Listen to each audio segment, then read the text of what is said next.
এখানে এটা বীরকুমারপাড়া ওয়ার্ড হয়ে অন্য ওয়ার্ডের হেল্পার পদে কীভাবে নিয়োগ হয় আমরা এটা মানছি না। আবার গ্রামবাসী এই এই নিয়োগ ব্যাপারটা মানতে চায় না।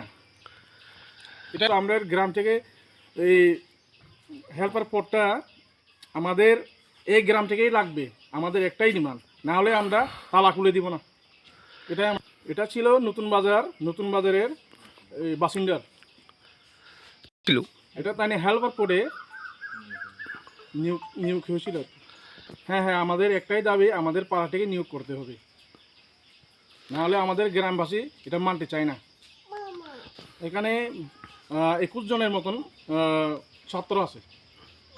এটা জোরদরিয়া 1 বীরকুমারপাড়া, এটা উত্তর চেলাগাং আউটায়।